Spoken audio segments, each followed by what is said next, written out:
സംസ്ഥാനത്ത് നാളെ വിദ്യാഭ്യാസ സ്ഥാപനങ്ങൾക്ക് ഇപ്പോൾ അവധി പ്രഖ്യാപിച്ചിട്ടുണ്ട്. ഏതൊക്കെ ജില്ലകളിലാണ് അവധി പ്രഖ്യാപിച്ചിട്ടുള്ളത്? മഴയുടെ ശക്തി കൂടുകയാണ്. അതിൻ്റെ ഏറ്റവും പുതിയ അപ്ഡേഷനാണ് ഇന്നൊരു വീഡിയോ ഭാഗത്ത് നമ്മൾ നോക്കാൻ പോകുന്നത്. വീഡിയോയിൽ മുൻപ് വീഡിയോ ലൈക്ക് ചെയ്യുക, ചാനൽ സബ്സ്ക്രൈബ് ചെയ്യാൻ വേണ്ടി ശ്രമിക്കുക. സംസ്ഥാനത്ത് ഇന്ന് ജൂൺ 16 ബുധനാഴ്ച ദിവസം ശക്തമായ മഴയായിരുന്നു ഉണ്ടായിരുന്നത്.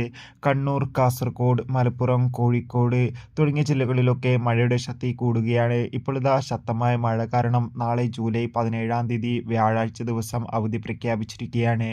വ്യാഴാഴ്ച ദിവസം കാസർഗോഡ് ജില്ലയിലെ മുഴുവൻ വിദ്യാഭ്യാസ സ്ഥാപനങ്ങൾക്കും അവധി പ്രഖ്യാപിച്ചിട്ടുണ്ട്. ഇൻക്ലൂഡ് പ്രൊഫഷണൽ കോളേജുകൾ ഉൾപ്പെടെയാണ് വിദ്യാഭ്യാസ സ്ഥാപനങ്ങൾക്ക് ജില്ലാ കളക്ടർ അവധി പ്രഖ്യാപിച്ചിട്ടുള്ളത്. അതോടുകൂടി നാളെ ശക്തമായ മഴ കാരണം കോഴിക്കോട് ജില്ലയിലെ വിദ്യാഭ്യാസ സ്ഥാപനങ്ങൾക്കും ജില്ലാ കളക്ടർമാർ അവധി പ്രഖ്യാപിച്ചിട്ടുണ്ട്. എന്തായാലും കൂടുതൽ അപ്ഡേഷൻ അറിയാൻ വേണ്ടി നമുക്ക് കാത്തിരിക്കാം. Bye bye.